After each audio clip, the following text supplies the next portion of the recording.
Olá, seja bem-vindo. Somos a Igreja Verbo da Vida de Campo Grande, no Rio de Janeiro. E você ouvirá agora uma mensagem da Palavra de Deus. Desde que ela transforme a sua vida.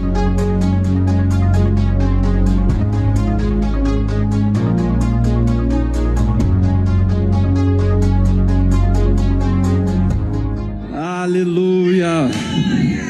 Boa noite, meu irmão. Graça e paz, amém?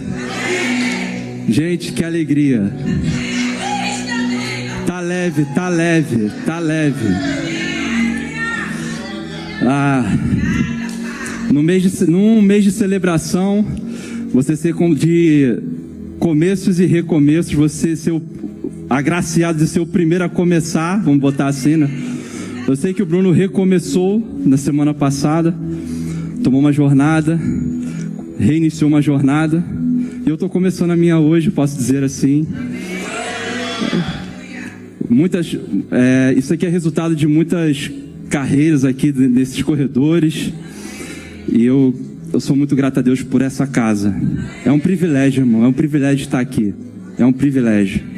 Amém, meu irmão? Aleluia. Bem, queridos, nós cantamos aqui agora que eu amo essa canção porque ela nos traz para um lugar de segurança, ela nos traz a ideia de quem o Senhor é e de todo o cuidado que Ele tem para nós e nos relembra promessas. E é muito importante nós estarmos convictos dessas promessas. A fé, ela é certeza e convicção é um lugar de firmeza e você ter firmemente princípios, preceitos, promessas, tudo aquilo que o Senhor tem para nossas vidas. Não se importe com um pouquinho de rouquidão que o diabo tentou me parar assim, meu irmão, tá? Essa noite eu quase não dormi por causa de gripe, mas estou aqui, venci. Amém? Então eu espero que você tenha também um pouquinho de paciência. Amém? Abra comigo a sua Bíblia no livro de Romanos, capítulo 4. Romanos 4, versículo 19. E diz assim: aqui Paulo está dando um testemunho da fé de Abraão.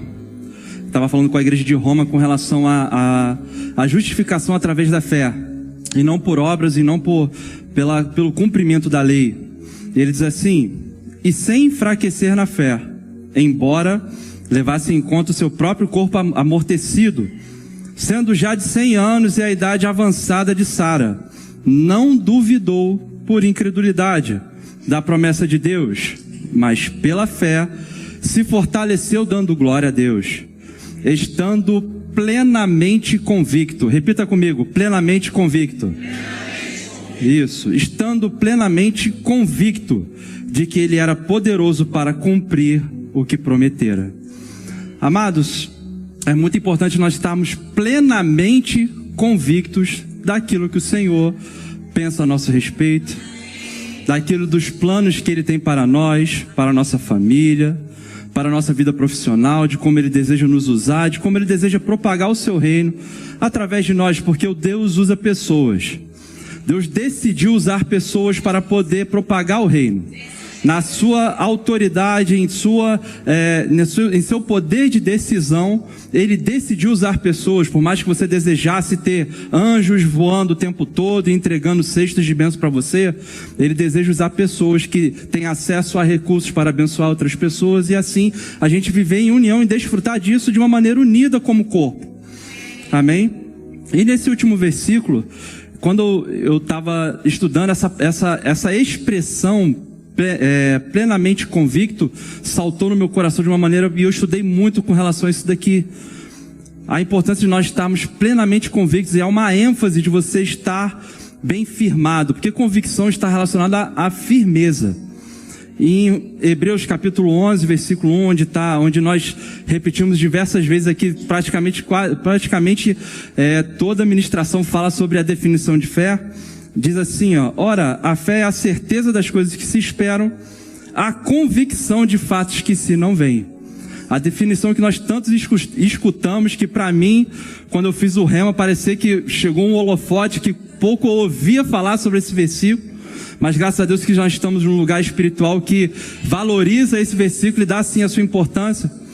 Eu fiz uma comparação com o versículo 21, onde Paulo falou que Abraão estava plenamente convicto, sim, ele sem enfraquecer na fé, porque é possível que a gente enfraqueça na fé, se nós não vigiarmos, se nós não nos atentarmos para aquilo que nós damos ouvido, para aquilo que nós nos expomos, nós podemos enfraquecer na fé. As circunstâncias também podem tentar calar a voz de Deus que fala do nosso espírito, e nós podemos atentar para as coisas mais naturais do que nas coisas espirituais, nos trazendo para uma posição de fraco na fé. Mas Paulo fala que, sem enfraquecer na fé, ele não levou em conta o seu próprio corpo amortecido, a sua velhice, e ele não duvidou, ele não deixou de crer, mas plenamente convicto, ele creu na promessa.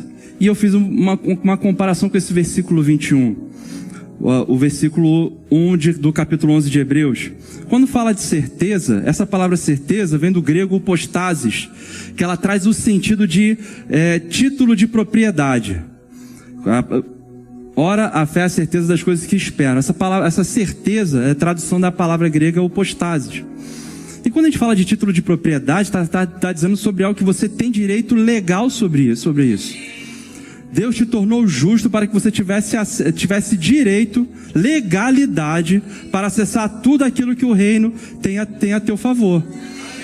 Então, você tendo a certeza, quando se fala de certeza, é você ter o acesso legal, é como se você, eu gosto muito, traz a facilidade de entendimento quando você fala de um documento de carro. Há um documento com o nome do proprietário lá, e você pode chegar qualquer pessoa à volta dele, dizendo que aquele carro não é dele. Por ele ter aquele título de propriedade, ele sabe e tem certeza, ele é plenamente convicto que ele é dono daquele carro. A identidade também é um documento. Se a outra pessoa chegar dizendo que meu nome é João, eu não vou acreditar. Não há nada que faça mudar isso, porque eu tenho certeza que desde pequeno as pessoas me chamam de Rafael, e eu tenho vários documentos até dizendo que meu nome é Rafael. Certo? E a ideia aqui do escritor de Hebreus era justamente essa, trazer algo que você tem acesso legal, algo que você foi tornado, alguém que tinha o poder te deu acesso legal a isso. Amém? E convicção é elerros, aleluia. Elerros, que quer dizer crença ou opinião firme sobre algo. A gente tem que entender o seguinte: Deus nos deu acesso, nos deu um título de propriedade com relação a tudo que o reino oferece. E nós temos que ter certeza, uma firme certeza, uma firme crença ou opinião com relação àquilo que Deus nos deu. E essa opinião não é subjetiva, ela é própria com relação a que Deus pensa a respeito do reino. É com relação à autoridade do que Deus determinou. Por exemplo, Deus não te fez para sofrer. Ah, mas Rafael, eu acho que o reino... Não é o que você acha, não é subjetivo. Deus decidiu que seja dessa maneira, uma maneira boa, leve e agradável. E quando a gente fala de convicção, é porque independente do que está acontecendo na nossa volta, a gente não perde esse título de propriedade.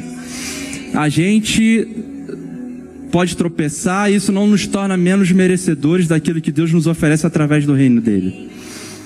E você sabe, né, que circunstâncias às vezes falam, gritam, aparecem, e podem fazer você pensar que, mas por que isso está acontecendo? Será que eu nasci mesmo para ser abençoado?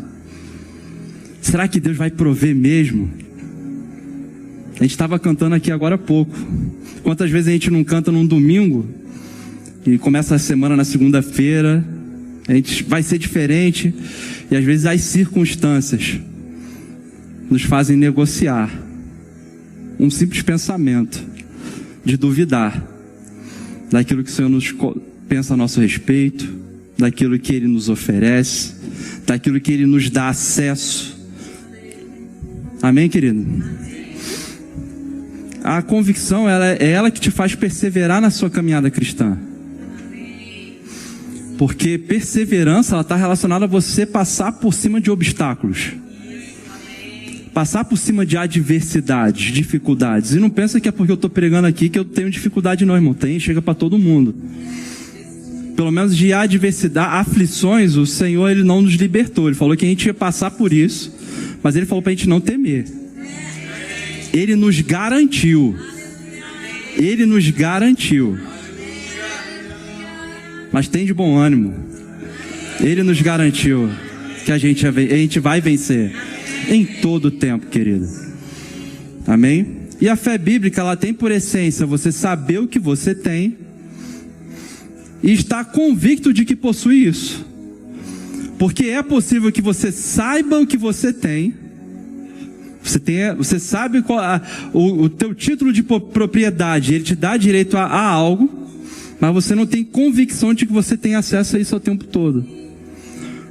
Como você pode ter uma convicção muito firme de algo que Deus não falou que é para você. Consegue entender essa balança, querido? Porque se você é verbiano raiz, Deus te libertou de muita coisa, irmão. Seja grato por isso. Seja muito grato por isso. Eu falo com muito amor de onde eu nasci, de novo, tá? Tenho uma gratidão muito grande por onde eu estava.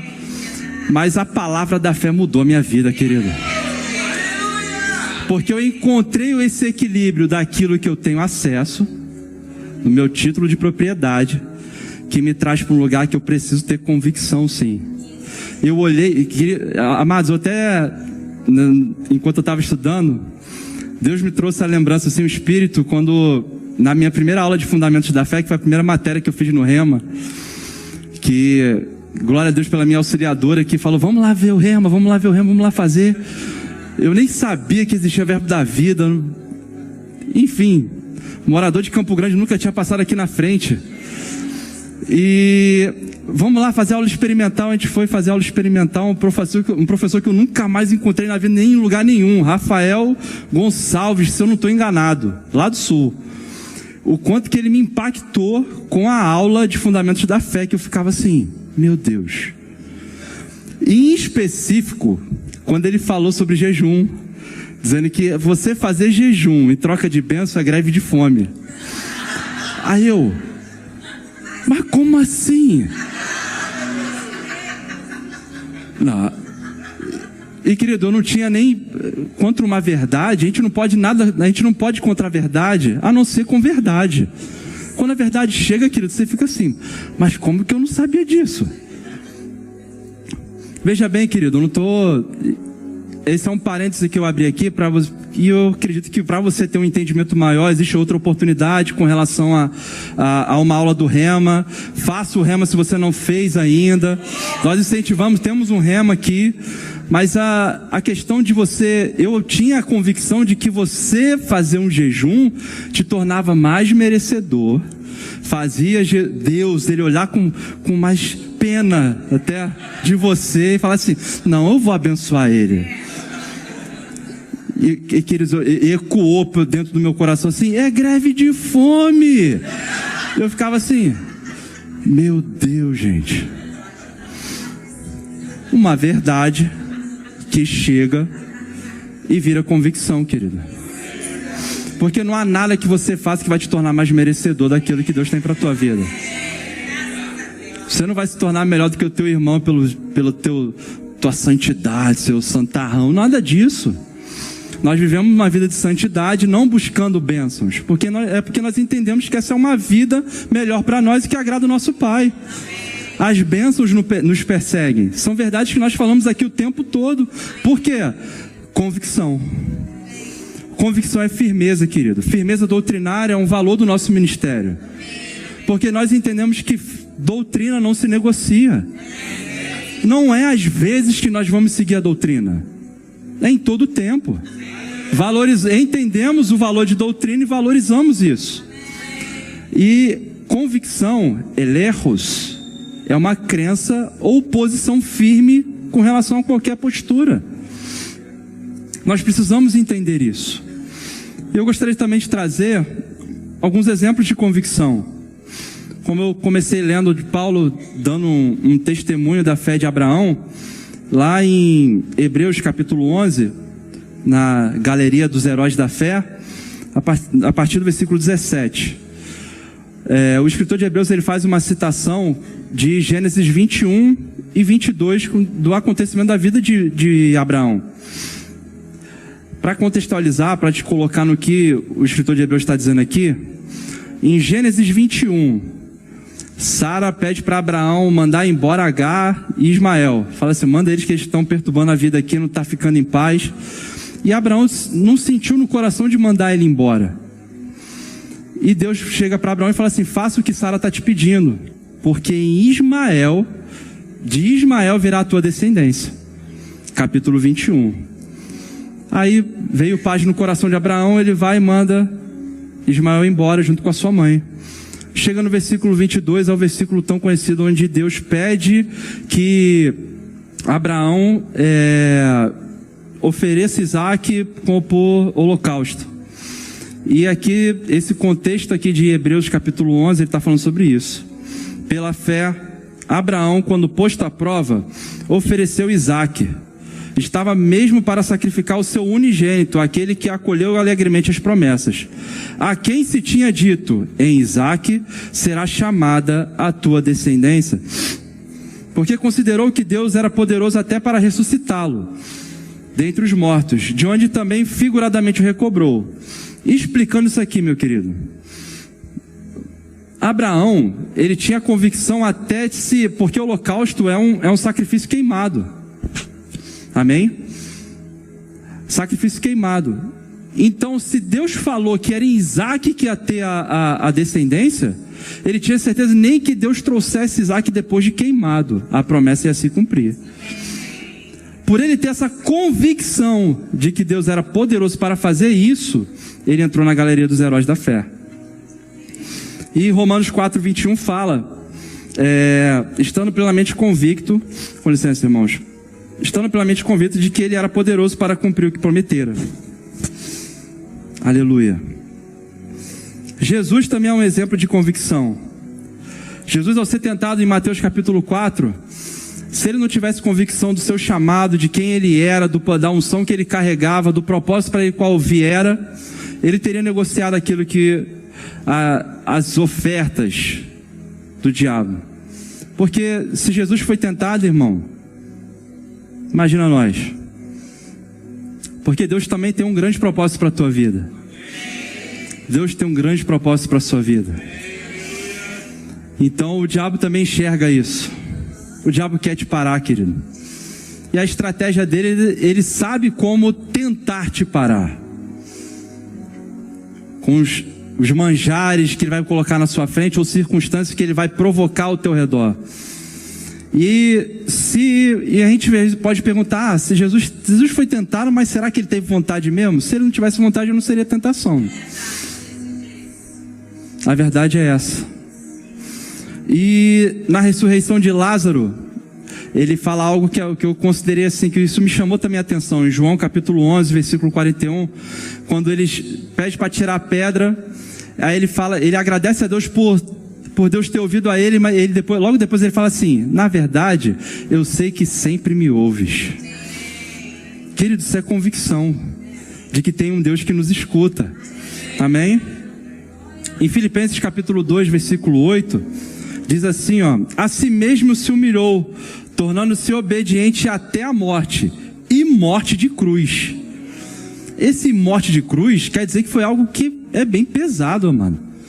Não foi fácil manter a firmeza, mas ele venceu. Ele sabia para o que ele foi chamado, qual era o propósito dele estar ali naquele lugar, e porque ele muito nos amou. Amém? Continuando com os exemplos, nós temos os exemplos dos apóstolos. Eles até retornaram à pescaria depois da morte de Jesus. João capítulo 21 fala sobre isso. Diz que Pedro, mais alguns outros apóstolos, e Jesus aparece para eles uma terceira vez e começa e fala para eles aonde eles tinham que pegar o peixe, mais um milagre. Eles sentam de novo com Jesus para comer.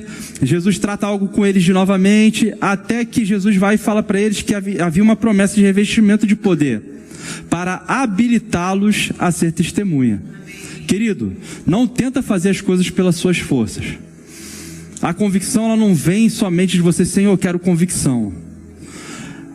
você precisa da ajuda do Espírito Santo, sim. Você precisa da ajuda é o agir do Espírito Santo de dentro para fora, com você se expondo à palavra, você valorizando e honrando a palavra que é pregada em todo o tempo, não somente aqui, mas também a palavra que você escuta lá fora. E esse revestimento de poder é para ser testemunha do Senhor. Quando Jesus fala que a habilidade para ser testemunha vem do grego martos. Martos, que é uma raiz da palavra Marte. Nesse tempo, Jesus não estava falando, ainda não existia o conceito de Marte. Esse conceito foi gerado através da vida dos apóstolos, que tinham tanta convicção de que Jesus era o Cristo, tanta convicção do chamado deles, que morreram do jeito que morreram. A Bíblia fala que Tiago morreu à espada, mas a tradição, a história, registra a morte de Pedro de cabeça para baixo sendo crucificado, Paulo sendo decapitado. E querido, não foi em troca de riquezas naturais, não foi em troca de fama. Eles sabiam muito bem pelo que eles estavam dando a vida. Nós somos fruto disso. Somos fruto disso. Essa obra nos alcançou. As cartas de Paulo nos alcançou. E o Espírito Santo, ele nos dá essa habilidade. Não tente fazer nada sozinho, querido. Não tente. Toda a tua habilidade espiritual vem do Espírito, vem juntamente com o Espírito Santo. Você pode ter talvez um pouquinho, pode ser levado. Pode ser. Não vou declarar que você será. Mas você pode ser levado por um pouquinho de orgulho, a tentar fazer as coisas pela força do teu braço. Convicção de fé é de dentro para fora, querido. É o agir do Espírito Santo diretamente no teu espírito. Ele é a garantia da nossa salvação. É o penhor da nossa salvação. Efésios capítulo 1, versículo 14. Outro exemplo, Paulo, ele diz lá em 2 Timóteo, Paulo estava preso, escrevendo uma carta para Timóteo, falando para ele: reaviva o dom que há em ti, não se envergonhe de falar do Evangelho, continua, eu estou preso aqui, estou segurando a corda, mantenha a força. E no versículo 12 ele diz assim, eu vou ler na versão King James: por essa causa também sofro, por essa causa o Evangelho. Todavia não me envergonho, porque sei em quem tenho crido, e estou plenamente convicto de que Ele é poderoso para guardar o que lhe confiei até aquele dia. Paulo também expressa que ele estava plenamente convicto, amado. Plenamente convicto. E quais são os sinais de falta de convicção, Rafael? Eu gosto muito de fazer esse comparativo, porque é para a gente até se analisar e pensar: será que eu estou convicto? Plenamente convicto daquilo que o Senhor me chamou? A dúvida, ela é um sinal de falta de convicção. Quando a gente começa a perguntar: será? Quando a gente vê aquele aperto financeiro, será que Deus vai prover? Mas será que Deus vai abrir a porta mesmo? Mas será que isso vai acontecer? Será que eu vou ser curado? Veja bem, são coisas que Deus já nos deu acesso. O que falta é a gente ter a convicção de que nós temos acesso a isso. Eu falei aqui da vida de Abraão com relação a quando ele escutou que Isaac seria a descendência, até a questão do sacrifício, da pedida de Deus, né, para sacrificar Isaac. Por mais que seja um capítulo ali, um do lado do outro, não foram dias, não foram semanas, foram anos. E às vezes passa dias e nós já podemos duvidar da intenção de Deus conosco, de tudo aquilo que Ele confirmou aqui na unção coletiva, daquilo que nós saímos daqui às vezes no culto firmes, porque amanhã vai ser diferente. Não, hoje já está diferente. Aí chega o amanhã, aí aparece um desafio. O desafio, querido, é para poder fortalecer a tua convicção, amado. Mas por que isso está acontecendo? E veja bem, amado, perguntar o porquê, você querendo resolver uma questão, não tem problema. problema é quando você começa a questionar a forma como Deus trabalha a teu respeito. Quando você declara talvez uma cura e você quer que seja instantânea. E Deus falou assim: a cura é sua. Só confia, só crê. A cura é sua. E a gente fica às vezes nessa questão de pensar não, Senhor, tem que ser do jeito que eu... Por que o Senhor não faz dessa maneira? Por que o Senhor permitiu isso? Mas por quê? Questionando a forma como Deus trabalha, sendo que não é isso. Não é assim que a gente tem que se comportar, não é assim que nós nos comportamos como filhos. Uma insegurança a teu respeito. Mas será que eu sou filho mesmo ou sou pecador? Ou será que eu sou carregador da unção mesmo? Será que se eu pregar para aquela pessoa, ela vai se converter? Senhor, eu não vou orar não, vai que ela não vai curada. E se ela me perguntar, por que eu não fui curada? Insegurança, amada. Ele te garante, querido. É tudo dele, é tudo por ele. Essas questões, elas nos mostram que nós precisamos fortalecer as bases, esticar as cordas da tenda, deixá-la bem firme. Porque eu poderia separar diversas coisas que nós precisamos ter convicção, amado. E Deus colocou no meu coração simplesmente duas. Você precisa ter plena convicção de quem Deus é e de quem você é em Deus.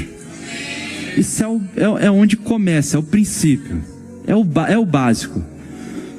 Você pode ter, eu sou rico, mas se você não tiver a concepção de que você é filho primeiro, de que vai adiantar?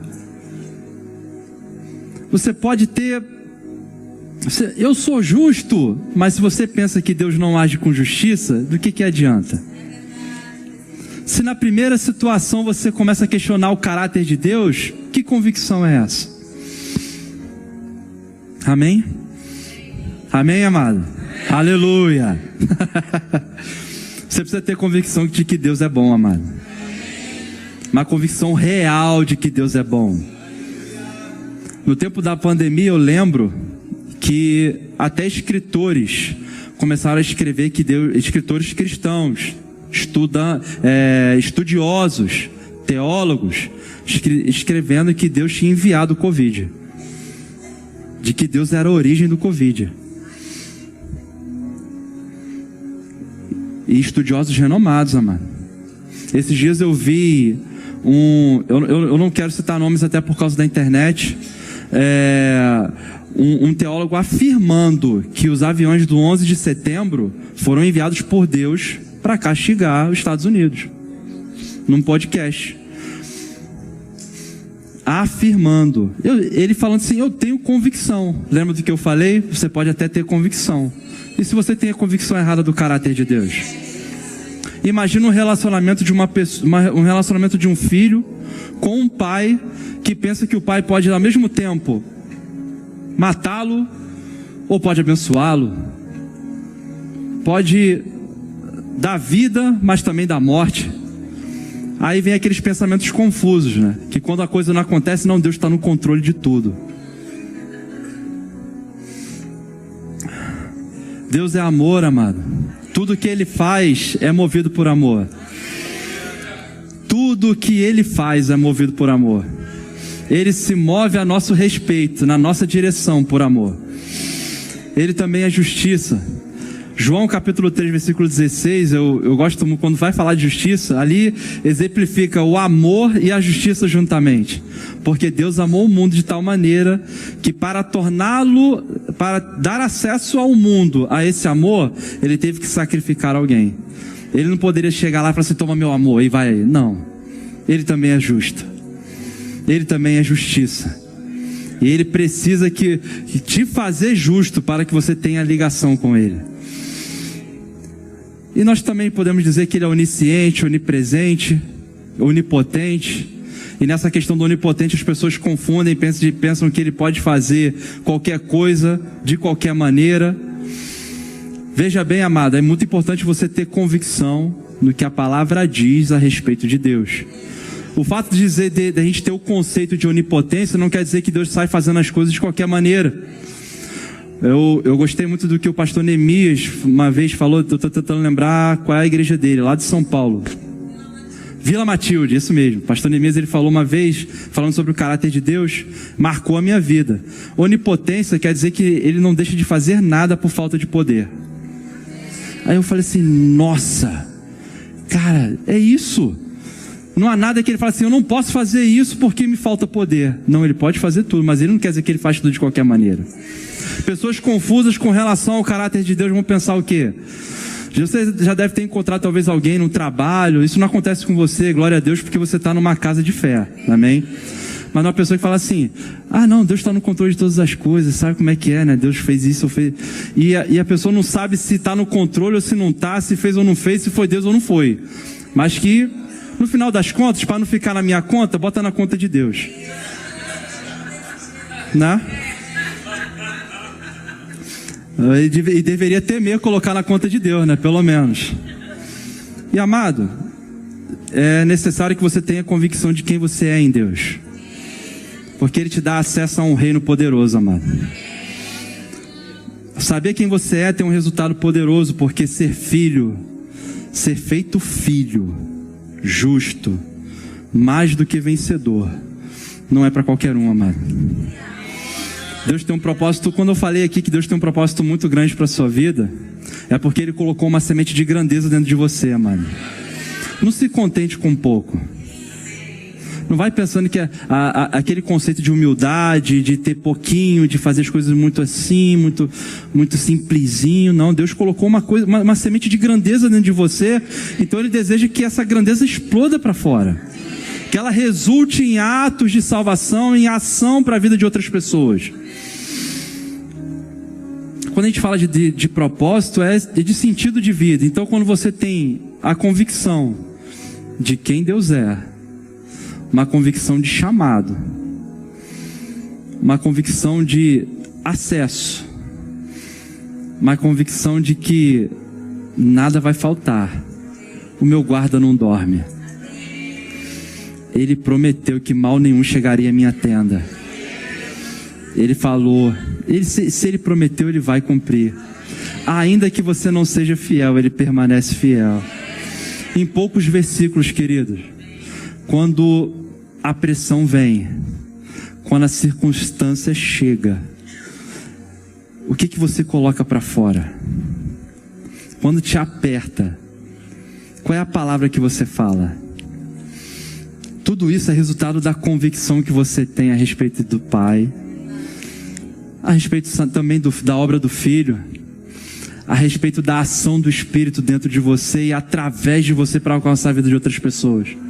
Porque quando a gente fala de semente de grandeza, amado, não é para você ficar empanturrado com isso, não. Não é para você ficar com essa empanzinado espiritualmente, sem dividir com ninguém. Deus deseja que essa semente de grandeza dê frutos grandes. Na sua família, na sua casa, no seu bairro, no seu trabalho, na sua escola. Tudo isso começa, amado, você sabendo muito bem, plenamente convicto de quem Deus é e de quem você é em Deus, amado. Quando você sabe quem Deus é, não importa o que as circunstâncias estão gritando. E quando você sabe quem você é em Deus, não importa o que o diabo ou as pessoas estão falando a teu respeito.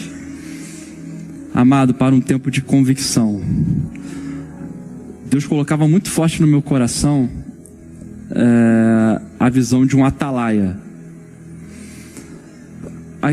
O atalaia, a função dele era ficar numa posição privilegiada, tendo uma visão bem longe, sabendo qual era a função dele, muito bem qual era a função dele, não podendo abandonar uma posição, porque se ele sai dali, ele coloca outras pessoas em risco, e pronto para, se necessário, atuar. Uma pessoa que sabe muito bem onde deve estar, o que deve fazer e quando deve fazer. A convicção, ela serve para que você saiba aonde você deve estar, o que você deve fazer e quando você deve fazer. Por que eu estou falando isso, amado? Uma atitude errada numa hora errada, uma atitude certa na hora errada, ela perde seu efeito. Um movimento brusco num lugar que está pedindo um movimento mais calmo pode machucar, pode trazer dor. E você tendo convicção das coisas espirituais, do Espírito te conduzindo, de como o Senhor quer te usar, do quando usar e de como Ele vai te usar, isso vai trazer bons frutos para a sua vida, mano. Amém, querido? Queria chamar o Ministério de Música. Se coloque de pé, por favor. Aleluia.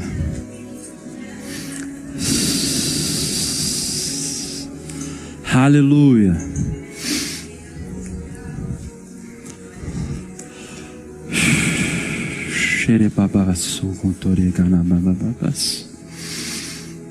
Amado, e quando o Senhor falava comigo sobre atalaia, eu li Ezequiel falando sobre que o Senhor colocava ele como atalaia sobre o povo de Israel.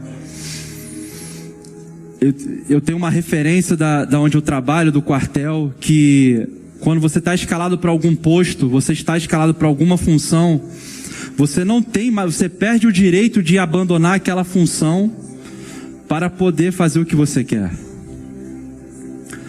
Porque você se propôs para aquilo, você se propôs para estar naquele lugar, você se propôs para estar naquela posição, você é muito bem instruído para saber o que aquela posição precisa para você atuar, e você sabe quando você deve atuar ou somente esperar. E quando a gente fala de atalaia, você pode pensar assim: poxa, Rafael, isso é só para quem ministra, isso é só para quem está pregando, isso é só para quem é só para pastor, é só para... Não, amado, aonde você estiver, você é um guardião da visão. Aonde você estiver, no trabalho, na escola, eu sempre falo isso, desde a época dos adolescentes. Aonde você estiver, você é um guardião do reino. O guardião do reino, ele sabe por que ele está naquele lugar, o que ele deve fazer, como ele deve fazer e quando. E a gente pode pensar assim: poxa, Rafael, com esse chamamento que Deus faz para nós, para atuarmos como atalaia, como guardiões da visão, a equipagem é totalmente do Espírito Santo. Nós lemos aqui que a habilidade ela vem juntamente com a unção pega juntamente conosco. E o que Deus me chamou é muito grande para fazer, como eu falei, querido. Deus tem uma semente de grandeza dentro de você, amado. Ele tem projetos e propósitos grandiosos com a sua vida. E quando que eu vou fazer? Amado, não tenha pressa, é tudo no tempo dele. Querido, é tudo no tempo dele, amado. Você não precisa bajular, você não precisa puxar saco de ninguém, você não precisa tentar agradar ninguém, fazer as coisas para poder ter coisas em troca, nada disso, ter benefício, nada disso, amado. E o como fazer? Querido, não pense esse como aqui, que às vezes as pessoas param. Sabe aquela certeza de você... As pessoas até têm a vontade de fazer e fica assim: como que eu vou fazer isso? Como que eu vou startar? Como que eu vou iniciar isso? Amado, muita coisa eu comecei aqui correndo só. Mas muita coisa. Muita coisa eu comecei dentro de casa, orando. É no simples. Às vezes nós pedimos que Rafael vai ter uma palavra profética para me entregar aqui, o pastor, alguém vai ter um profeta que Deus vai usar. Não é do jeito que você quer. O início começa todo é de dentro para fora. Quando Jesus fala que rios de água viva fluirão, é para a sua vida também, amado. Então tenha convicção de que Deus é bom. Você sempre vai agir de acordo com a palavra dele. Você tem convicção de que Deus é bom, de que Deus é fiel, de que Deus ele te guarda, que nenhum mal chegará à tua tenda, nada te acontecerá. Não vai faltar, amado. Não vai faltar. E não é somente o ministro ser boca de Deus para a tua vida, mas também você ser boca de Deus para a sua própria vida. Você olhar as circunstâncias e falar: não vai faltar, eu não vou parar. Você olhar dificuldades e falar assim: eu não vou parar. Talvez um atrito, porque é um ferro afiando outro ferro. A gente olhar e falar assim: não é por causa talvez de um mal entendido que eu vou parar, não, eu vou, porque o que está dentro de mim, o chamado que Deus tem para mim é muito maior do que isso. Não é por achismos, nem por questões propriamente minhas, mas é porque eu entendo que existe um propósito grande para mim. E quando nós entendemos isso, amados, nada pode nos parar, querido. Nada pode nos parar, amado. Feche seus olhos, vamos orar. Ore um pouco em línguas nesse momento. Senhor, obrigado pela tua palavra. Obrigado pelas tuas promessas. Nós entendemos, ó Pai, a importância de termos a convicção certa, no lugar certo, Pai. E entendemos, Pai querido, que isso trará resultado para a nossa vida e para a propagação do teu reino, Senhor. Pai amado, nós somos como atalaias, ó Pai, muito, muito bem firmados, ó Pai, na posição correta, sabendo muito bem o que fazer, ó Pai, e quando fazer, Senhor. Pai amado, nós entendemos, ó Pai querido, que o chamamento que o Senhor tem para nós é grande, Pai. Essa semente de grandeza que está dentro de nós, Senhor, produzirá frutos, Pai querido. Obrigado pelo acesso que o Senhor nos dá, Pai, onde nós podemos tocar, ó Deus, as vidas que nós podemos tocar, Senhor, os recursos, ó Pai, que já chegaram e que estão chegando, Senhor. Nós queremos que a bênção nos persegue, Pai querido.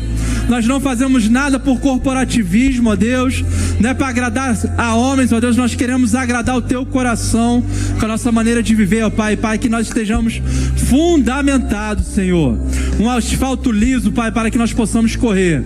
Nós queremos, ó Deus, manter muito bem firmes, ó Pai, quem o Senhor é, como o Senhor age, como o Senhor nos ama, Pai querido.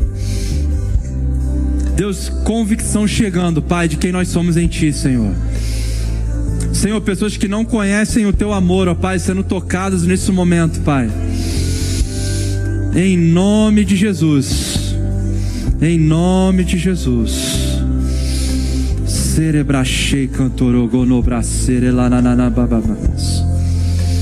é amado. Você é amado. Deus tem um projeto grande para você.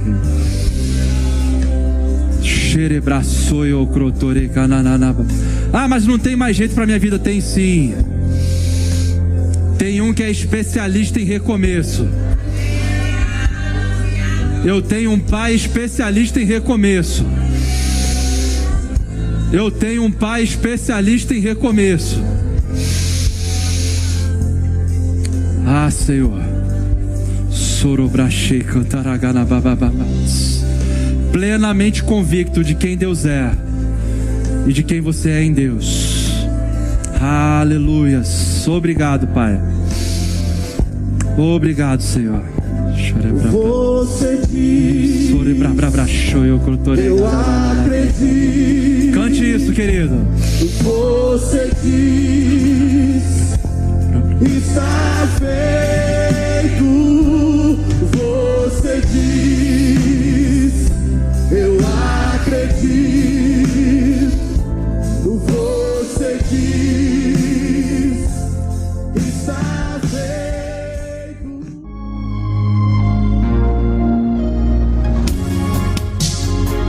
Ouça outras ministrações em nosso site verbodavida.com/Campo Grande RJ. Nos acompanhe também em nossas redes sociais, Facebook, Instagram e YouTube. Seja abençoado na prática dessa palavra.